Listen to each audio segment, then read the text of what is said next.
High বন্ধুরা, তোমরা সবাই কেমন আছো? আশা করি সবাই অনেক ভালো আছো। আমি আজ চলে এসেছি নতুন একটি রেসিপি নিয়ে। আজ শেয়ার করব তোমাদের সাথে সয়াবিন রেসিপি। চলো শুরু করা যাক রেসিপিটা। দেখো, এখানে আমি 1 প্যাকেট সয়াবিন নিয়ে নিয়েছি। আমি গরম জলের মধ্যে 5 মিনিট রেখে এটাকে ভালোভাবে ধুয়ে নিয়েছি। দেখো, আমি এখানে একটা আলু নিয়েছি, এক টুকরো আদা নিয়েছি, আদাটাকে গ্রেট করে কেটে নিয়েছি। দেখো, এদিকে আমি গ্যাসে কড়াই বসিয়ে দিয়েছি। কড়াইটা গরম হয়ে গেলে তার মধ্যে দেবো সর্ষের তেল। দেখো, কড়াইটা আমার গরম হয়ে গেছে। আমি এর মধ্যে সর্ষের তেল দিয়ে দিচ্ছি।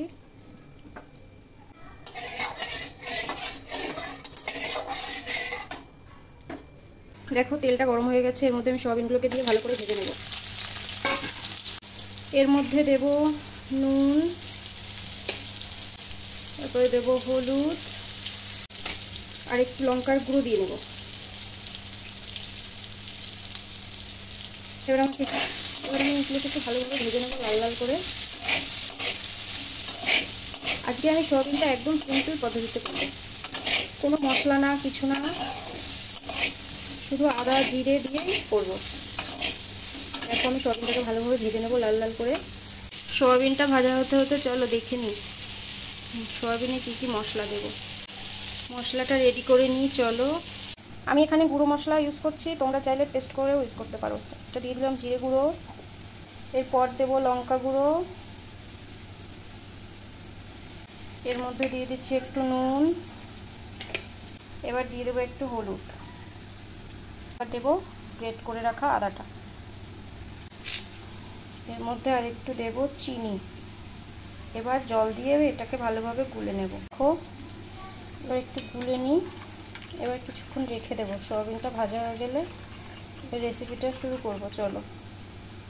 দেখো, এখানে আমার সয়াবিনটা ভাজা হয়ে গেছে। এবার আমি এগুলোকে তুলে নিচ্ছি বাটিতে।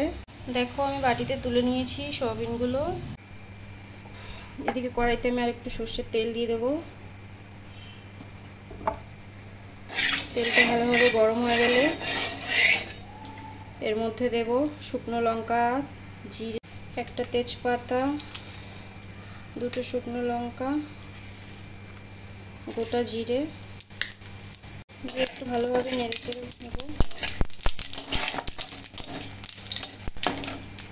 এবার আমি কেটে রাখা আলুগুলোকে দিয়ে ভালোভাবে একটু নেড়ে চেড়ে নেব।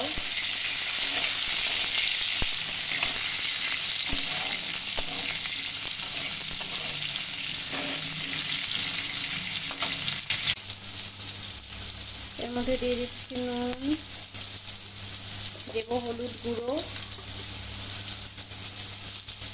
দিয়ে আলুটাকে একটু ভালোভাবে লাল লাল করে ভেজে নেব।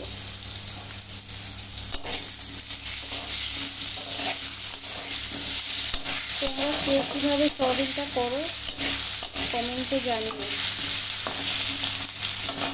গুলে রাখা মশলাটাকে আমি দিয়ে দেবো আলুর মধ্যে।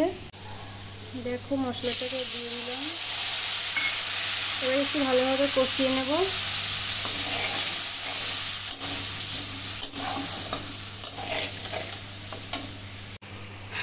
দেখো, ভালোভাবে কষিয়ে নেব মশলাটাকে। তো আমার মশলাটা কষে গেছে। এবার আমি এর মধ্যে সয়াবিনগুলোকে দিয়ে দেবো। সয়াবিনটা দিয়েও একটু ভালোভাবে নাড়াচাড়া করে দেবো।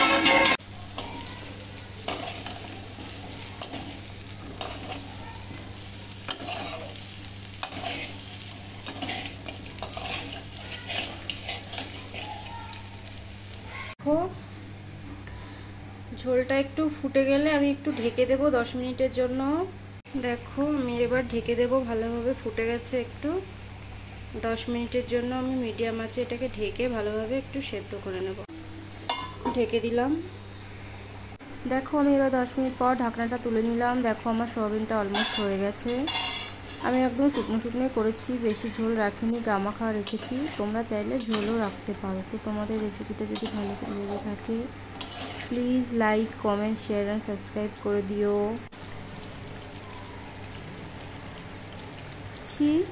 গরম মশলাটা দিয়ে ভালোভাবে নাড়াচাড়া করে একটু ঢেকে দেব। দেখো, ঢেকে দেওয়ার পরে এবার আমি ঢাকনাটা তুলে নিয়েছি। এখানে আমার সয়াবিনটা হয়ে গেছে কিন্তু। তো তোমাদের যদি ভালো লেগে থাকে প্লিজ বন্ধুরা পাশে থেকো সব।